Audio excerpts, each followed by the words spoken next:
John here. I just want to put together a quick video on how I image SD cards for use in Raspberry Pis in the various projects within which I use them. So for this project, I'm going to use the most inexpensive one I could find, which is a micro center card. I got a USB adapter that takes micro SD cards. I put it in here like this, and then I can plug it into the USB port on my PC or laptop or whatever, and I can access it like any other drive. Now I put together some general instructions, kind of a how-to on how to get the SD card built and set the various settings that I use for my projects on a GitHub page. I'll put a link to it below the video on YouTube in the description, all right? Now, what we need to basically do is get the essential raw Raspberry Pi image onto an SD card. Then we can configure it, okay? So there's two ways to get the image onto an SD card. I am using Ubuntu 20.04, okay? And today, this week on Ubuntu 20.04, the Raspberry Pi imager, which is by far the easiest way to do this, by the way, doesn't really work correctly. So sometimes I might want to use another option, okay? Now, it turns out the Raspberry Pi imager is certainly good enough to do what I'm going to show you today, and that's what I'm going to run right now. What doesn't work on my system is the Shift Control X menu, and I'll show you what that does when we fire this up in a second, okay? This lets you pre-configure a bunch of things. Well, so what? We can't configure it. We're going to have to start with a raw image and configure it on a, plug my Pi into a monitor and type some stuff in you know, the pop-up menus and things when the thing boots up. Now, if that doesn't work at all for you, you can use this technique down here. This is how I normally do it for a long time. You just download the entire image from the Raspberry Pi guys off their website. Then you use a command like this or some other way to find out what is the device name for your SD card when it's plugged in your PC. On my system, it's devsdc. All right. Now, I point out in here, if you do this wrong, you can instantly and permanently destroy every file on your entire PC. Okay. So read this and pay a lot of attention. Read it twice. Okay. The bottom line is you absolutely positively must use the right name for this. Otherwise, you could be deleting your main, you know, operating system files, your home directory and everything else. And it will happen instantly, and it won't ask, do you want to delete all these files? No, no, no, no, no, no, no. It will be in the blink of an eye, and it's all done, all right? You have been warned, I say right there, okay? So the bottom line is if you download the image and you want to put it on an SD card, what I do on the command line is I use this command here, which erases the SD card. All right. And this here has to be the right name for the SD card device. And once you're done with that, you can pull out your SD card and reinsert it into your OS. Okay. And that means that the operating system won't mount it and try and use it for something. And this is what you want to prevent. Okay. And this command up here will wipe clean the SD card and leave it so that the OS won't try to help you with anything. Once you've done that and reinserted the card, you can run this command right here, which is exactly what the imager up here does for you. Okay. And when you run the command down here, again, you have to make sure you have the exact correct name of the device right here. Okay. I can't stress enough how important this is. This thing will run for a while, and then it'll look like it gets stuck. It'll probably take a minute or two. Wait for it to finish. You will get your prompt back, but it could be a minute or longer if you have a slow USB bus, right? If you don't have the super high-speed one with the blue connectors and all that stuff, it could take 3 or 4 minutes for it to complete. When all that's done, click the usual button that says, unmount my SD card, please, so that it cleanly unmounts it. And usually it'll say something like, oh, you can now safely remove your drive. You know what? Windows does the same thing, and I'm sure Macs do as well. I don't usually use Macs, but that's how it happens on my machine. When all this is done, we can then plug it in and power up the Pi and do the standard Pi configuration. So these first two sections up here are just about how do I get the basic image on the card. All right, so let's use the pi-imager in this example. So I've already done the install. Here's how I installed it on 2004. If you got another operating system, you may have to install it some other way. And to that end, you can get the imager, you can download. This is raspberrypi.com. You click on software, and down here it says, here's how you use the imager, and you can download it and install it, and there's even a little video that they show how to run the imager, okay? So I'm going to go ahead and show you the imager anyway. When you start it up, you get a window like this. Now, I always start it up before I plug in my SD card, and you'll see why in a second. What I want to do is choose the OS to install. I use the top recommended one, and you can see right here it says cached on your computer, because I've done this before. This allows me to keep reusing the same file and not have to download it over and over again every time, which is very nice, okay? Then over here you hit choose storage, all right? Now don't just willy-nilly pick one of these. These are where all my home file systems are. You don't want to choose these, all right? And this is, I haven't even plugged in my SD card yet, so it doesn't show up in here. And that's the key. Open this menu, then plug in your SD card, and you'll see one pop up in here right when you plug in your SD card. Well, that's the one you want to use. All right, so there you go. Pick that one. Then click right, and it'll warn you everything's going to go away. Yes. No, it's going to ask me my password because it has to do this as root.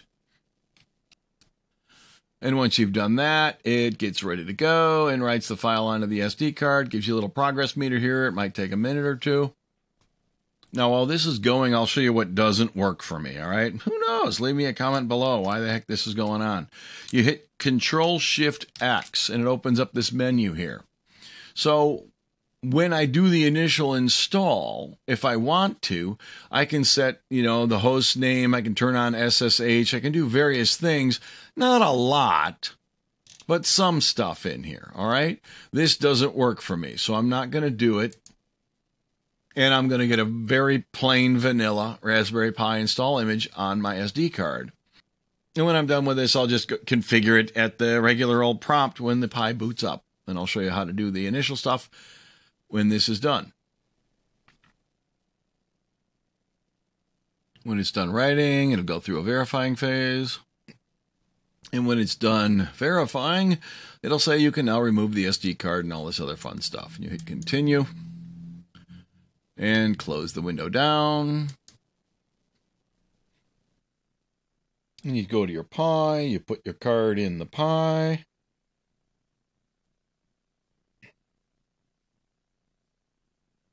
And you connect up your network. I use a hardwire. You hook up your power cable and your video monitor. And you can see the little USB adapter there for my keyboard. Power it up.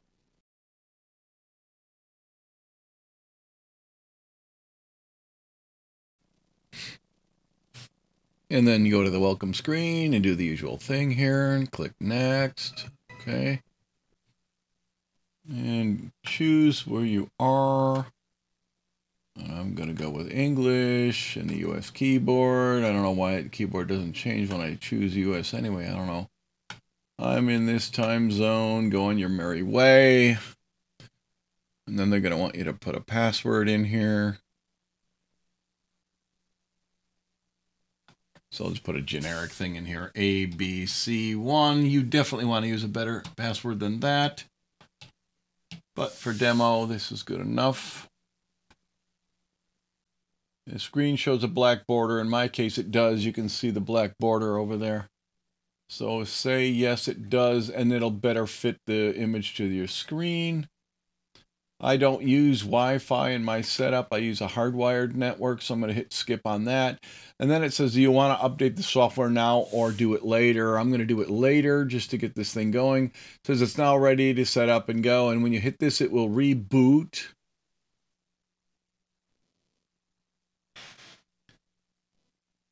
And luckily, that doesn't take too long, at least on a Raspberry Pi 4.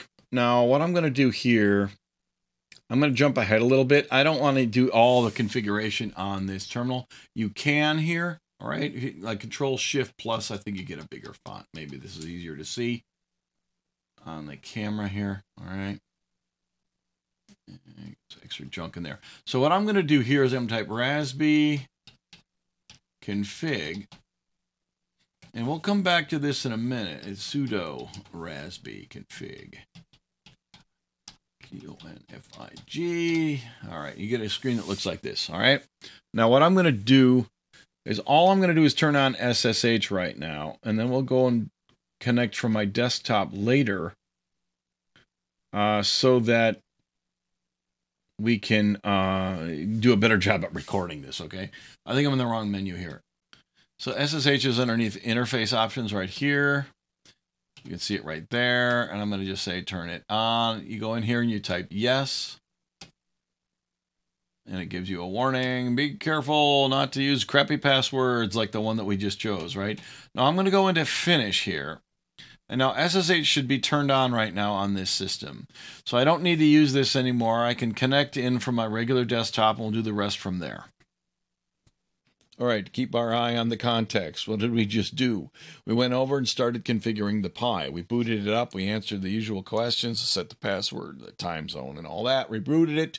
And then we came down here and we worked a little bit ahead. We turned on SSH. Let me make the font on this bigger. Maybe it'll be easier to see.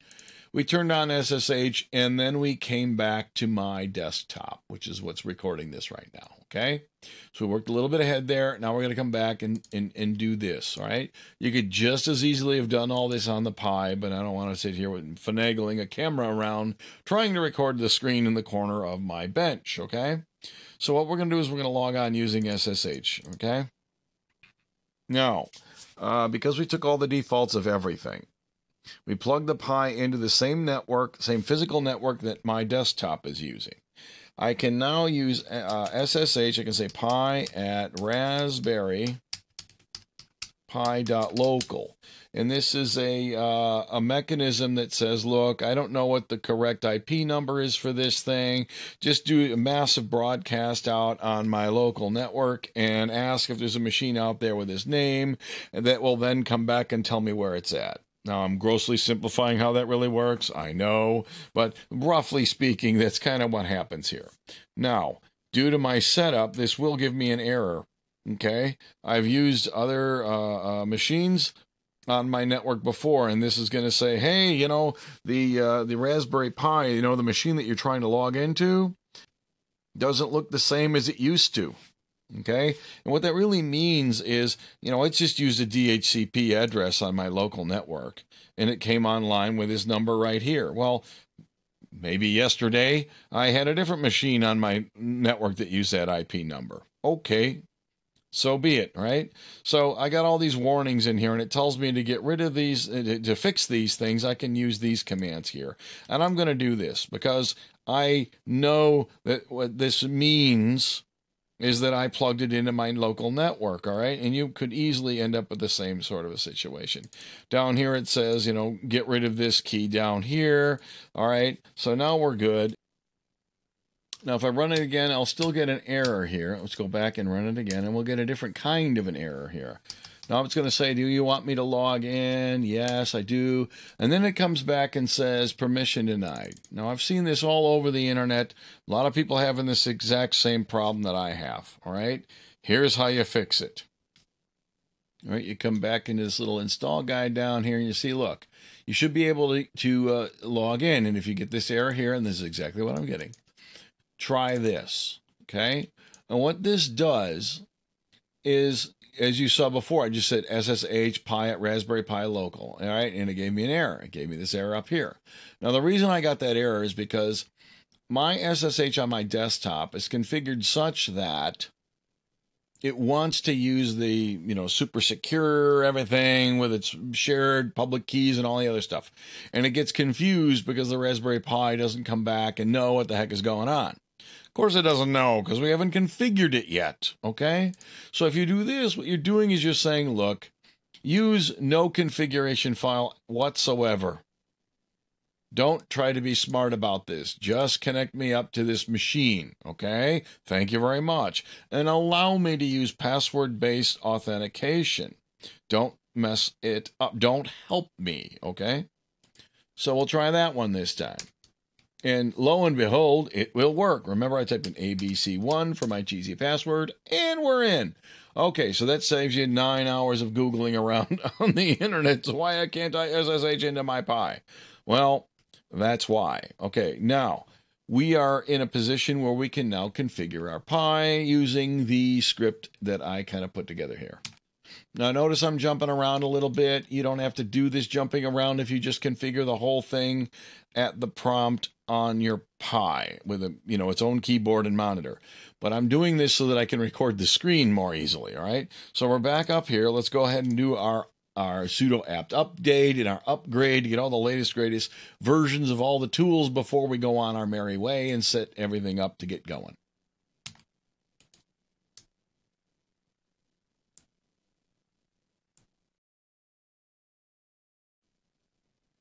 Then do the upgrade, and then we're going to do a reboot after that.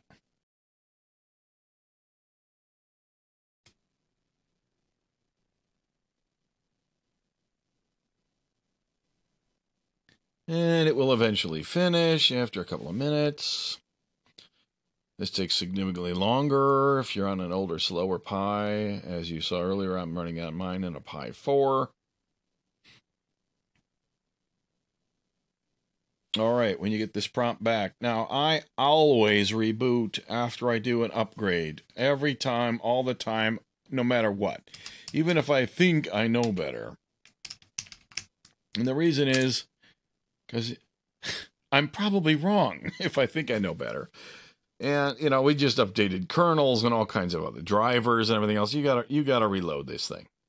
And yes, Linux has loadable drivers. You can unload them and reload them and do all this crazy stuff. But the reality is, you don't know. You don't know for sure. Just reboot it.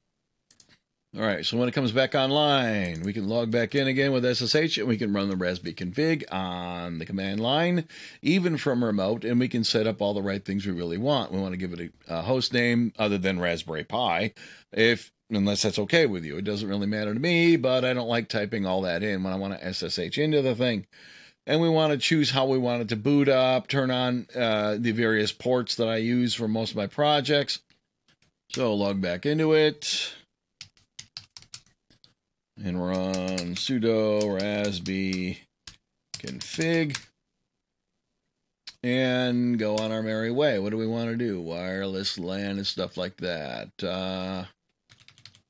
I want to say, on my system, now what I usually do is I run a text mode, text console, and I automatically log in as Pi. Okay? You could use the desktop. You do whatever you want. This is just how I prefer to use it. I almost never use the keyboard and screen on my Pis. I run them, what we say, headless, right? Once they're configured, I run them without the user interface.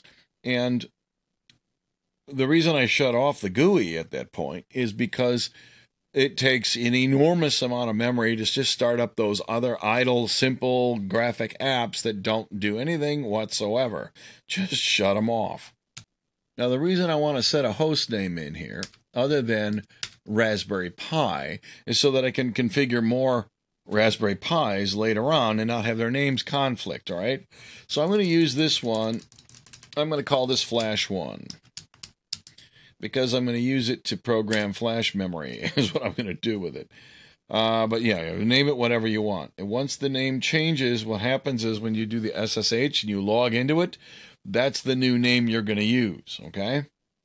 So what else do we need to do? We've already turned on SSH.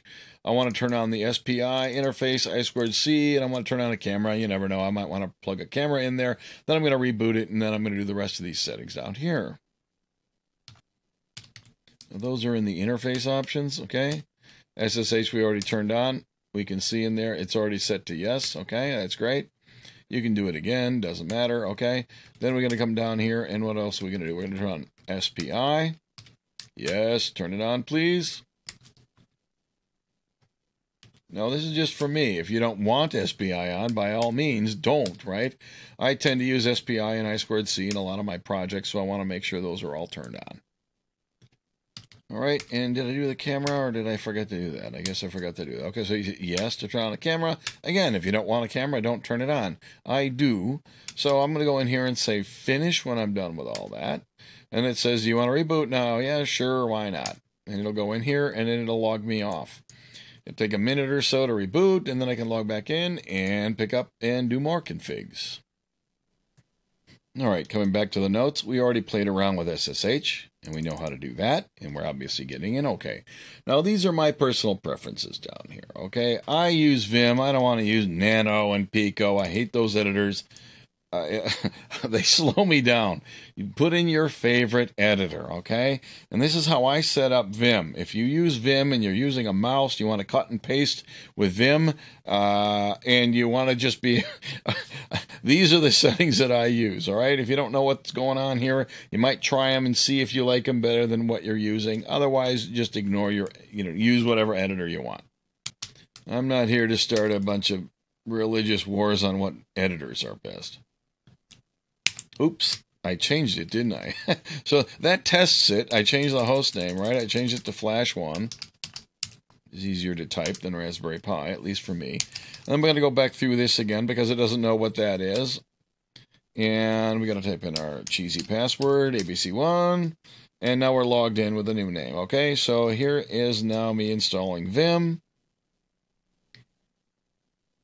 Now the big problem when I install Vim is if I want to use my settings for Vim and I want to use Vim to edit my settings, the settings aren't yet set. So you got kind of a chicken and egg problem here. So here's how I fix this problem. I want to put these values into a file in my home directory, in the Pi home directory called vim.vimrc, okay? And I can't use Vim to do it. I could use another editor, sure. Or just use the tools I have given to me. Use cat. Cat dash means read from standard in, save the output of the command, which is just cat, which is just going to copy the data, into a file called vimrc in my home directory, or more accurately, .vimrc, okay?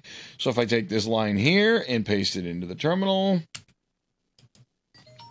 you'll see it come down like that, and it's waiting for me to type in the data. I can come back over here and copy and paste this, all right, into my terminal. And then when I'm done here, I hit Control-D, as in dog. Control-D means end of file in Linux and Unix, right? So this data here was just put into a file in my home directory with that name. So if I type cat and I give it that file, we can see that's the data that's in there. This stuff tells it not to be cute about the mouse. Drives me absolutely insane. This is some sort of an undocumented feature as well that has to do with just making things a giant pain in the butt if you're using a mouse. All right, I don't want it to help me. That's what these settings are for. If I paste something into the window, just paste it into the editor. And one of the things it does is it prevents you by default from pasting commands into Vim. If you're in command mode in Vim without these settings and you paste text into it, it won't let you paste in a command. It'll say, oh, he doesn't want to paste a command in. He wants to paste text in. So you end up in this weird situation, all right? Maybe that'll help if you're not used to using Vim, because if you paste stuff into Vim that is a command and you do it by mistake, you can create all kinds of problems for yourself. And that's probably why they changed those defaults. But I had to look all over the place to find these. If you find that annoying in the same manner I do, these are the settings that you can use to get rid of all those helpful features. Now, creating the vimrc file for the Raspberry Pi user is great, except if I ever do a sudo and I say sudo vi some other file, that's not running as Pi, it's running as root. So you want to have the same configurations for root that you do for the Raspberry Pi users, all right? So what I'm going to do is I'm going to say sudo copy ~pi /vim-rc to ~root /vim-rc. All right, now the root and Pi have these configuration settings. Okay, now this doesn't hurt anything at all, even if you do all this and never use Vim or Vi or VI or whatever you want to call it. These settings won't apply to any other editor. Okay, this is only if you're going to use Vim. All right, so after that, there's other things that I cannot stand, and that is that if you type ls, you end up with, some weird sort ordering where they ignore the fact that capital letters should come before lowercase letters, and that it somehow interprets numbers and their magnitudes. It drives me utterly nuts. All this shuts all that off and just says, if I type ls, sort it like you did in 1985. Okay, when I first learned Unix, that's about when I learned it, and don't mess it up for me. Okay, I'm going to put this in my bash rc file so that I can get what I consider sane behavior from ls. And because I configured Vim, I can use it now. .bash rc. Yes, there's other ways to do this. This is pretty simple and easy to explain. Oh, look, it inserted and it pasted all that in there just fine. So here's the difference. I put that into bash rc. If I type in, first of all, I don't have an ll alias. I just put it in my bash rc file. Now, the settings that I just put in my bash rc file won't take place until I log off and log back in again. So let's look and see what ls-al does by default now. Okay, look what's happening here. It says all the files that begin with a B, even if they have a dot in front of them or they're capital or lowercase, they sort it like this. I consider that to be utterly insane. All right, personal preference. Okay, let me log off, log back on again. Now it used my settings from bash rc, and if I type in ls-al now, I get this. Okay, this just makes sense to me. All right, so I like to see it this way. That's what those settings do. Now, if you're going to use Git, you're going to want to configure your email address and your name. Obviously, put your email address and your name in there for that. Because I most of the time run my Pis without monitors and without keyboards, okay? What happens is a Pi will boot up, and if there's no monitor plugged into it, by default, it picks a configuration that probably doesn't make sense to anyone on the planet other than somebody who decided to create the distribution, right? Which, it's one of those things. No one likes the defaults, I'm sure, okay? Now, by doing this, what happens is, whether there's a monitor plugged into the Pi or not, it will always assume that there's an HDMI monitor that will run in 1080p 60 mode plugged into port number 1. And the reason I do this is because if the Pi is already booted and it's doing something and I decide, hey, I want to plug this monitor in, and I plug it into a Pi that's already booted and running, it'll work. If you don't do this, it won't work. You'll have to reboot it in order for it to reconfigure and create, let it discover the monitor and figure out what's going on, right? Drives me utterly insane, okay? So that's what this is going to do here. Now, while we're in the neighborhood, all this goes in bootconfig.txt, and I'll show you, I'll edit that for you, and you can see what I'm doing in a second. There's some other things I do down here as well, okay? Now, you may or may not want to get rid of Wi-Fi and Bluetooth.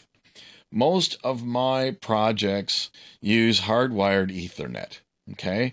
So in those cases, I turn off Bluetooth, okay?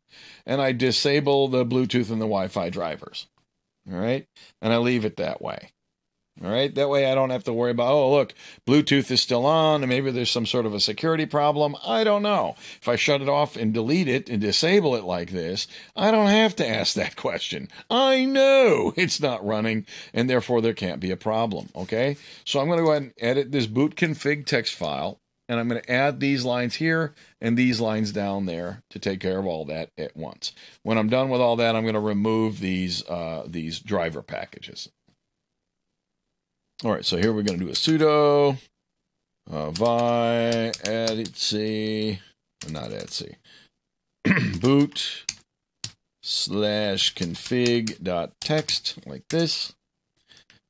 I'm going to go to the bottom of the file down here where it says all. Okay, now I usually leave a little bit of a gap, and sometimes I'll actually put my initials in here to let me know I'm the one who put these in here.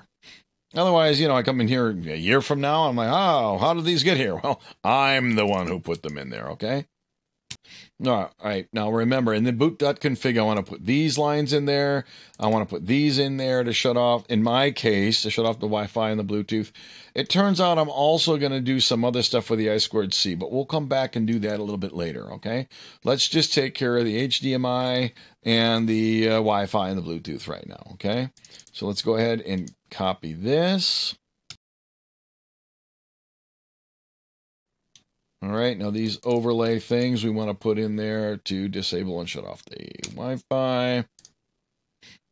They go down here. Okay. Escape. 2 capital Z's. That's how you save a file and get out of VI. Now, I've just edited a config file that won't take place until the next time I boot it. Okay. Now, it's okay that this doesn't take place just yet. Okay. Let's go ahead and do the rest of these. So I did the editing in the boot config. Let's go ahead and purge the Bluetooth module here. All right, so that's done. Now let's go ahead and install the I2C device drivers.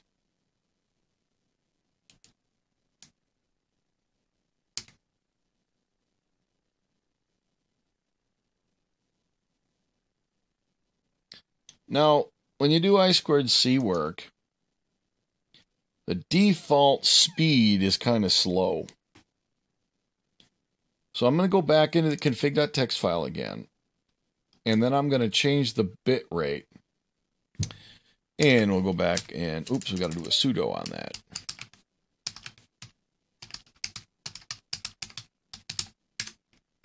Okay, now remember, we're removing a line and we're going to replace it. So I'm going to go scroll through down here. What happens is, if you can't find it in Vim anyway, oh, actually, there it is. It's like right there. DT param I2C arm equals on. I'm going to put a pound sign in front of that. I'm going to hit O in Vim, and I'm going to paste the new line in there that I want. Now, we could reboot it. Maybe we should before we play around with SSH, but it really doesn't matter.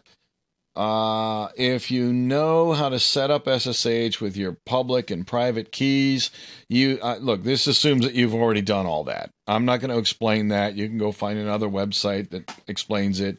It'll be different if you're on Windows versus if you're on Linux or whatever. I'm on Ubuntu, and I set this thing up years ago.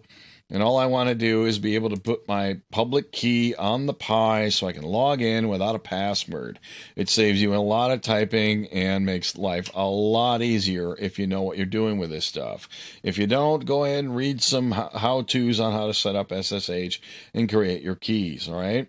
If you have your keys already, all you need to do on the Pi is create the directory where you're going to put the keys, set the permissions to the right value, and then copy your keys over. Once that's all done, you don't have to play games with the big F anymore, and you don't have to type in your password and everything else. It's much easier. This is why all the big kids use this mechanism, all right? All right, change mod 700. You need this so that it is secure. Otherwise, it won't work. If you forget to do this, it will act as if you never configured it at all. And it rarely tells you what's really going on. It can be very confusing. Do exactly what I put in there, and it will work, and it will work fine. All right, I just did those two things. So what I'm going to do now is I'm going to log off the Pi. Then I'm going to go on to my regular desktop where I'm running Ubuntu, where I've already created my keys. And look what I'm doing here. I'm going to say secure copy my keys over to the Raspberry Pi. Okay, and put them in the same place on the Raspberry Pi. Now I can cut and paste this as it is, except for remember I renamed my Pi to Flash 1. So this command will work as is, except you got to change this to match the name of your Pi if you renamed it, okay? And right now I still need to use the big F dev null because it does not yet have my keys on it, all right? So let's go ahead and run that. All right, log off. Giant command here. Go back over here. I'm not going to Raspberry Pi. I'm going to go to Flash 1. And it's not yet there, so it will ask me about my password again. And now that's been copied onto my Pi.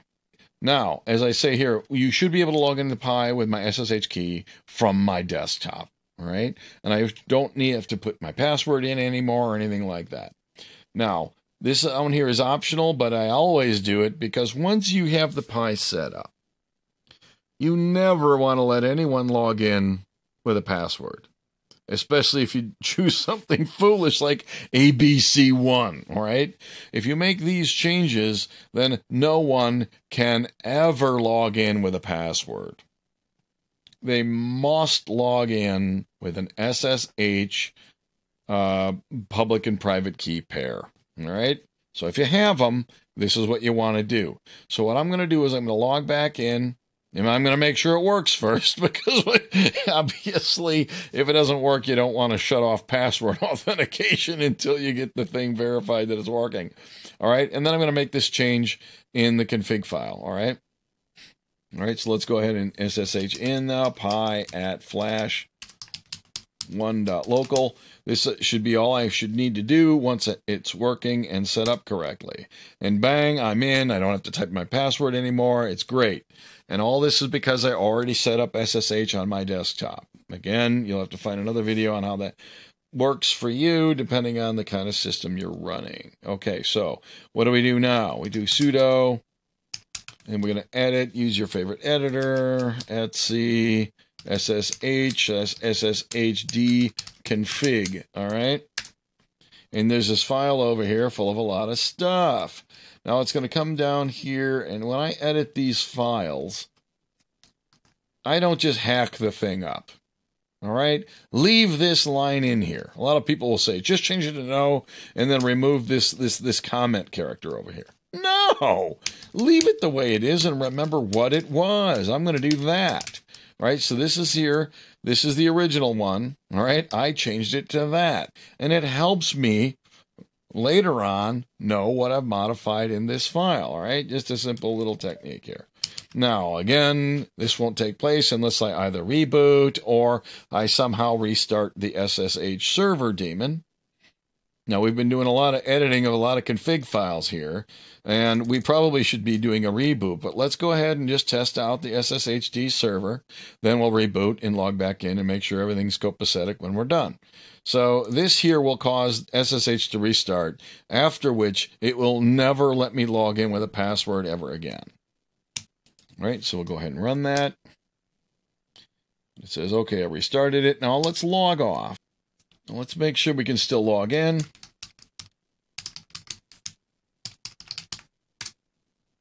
Yes, we can, and that all looks good. Let's reboot it, make sure that all of our settings take place. And I mean, if you just leave this running right now, I mean, you're probably fine. But if you do that and like 3 days from now it reboots and it gets hung, you don't know why did that happen, right? If you reboot it now, or even better yet, power cycle the thing right now, and the thing reboots and everything works fine, then you know everything we just did right here, right now works. And if it reboots, it will come back online, right? You don't really know that it can until you've done it, right? So don't just blindly assume everything's working, you know, right? Because it appears to work right now. Let's go ahead and log back in now that it's rebooted. That would be nice if it works. Yay!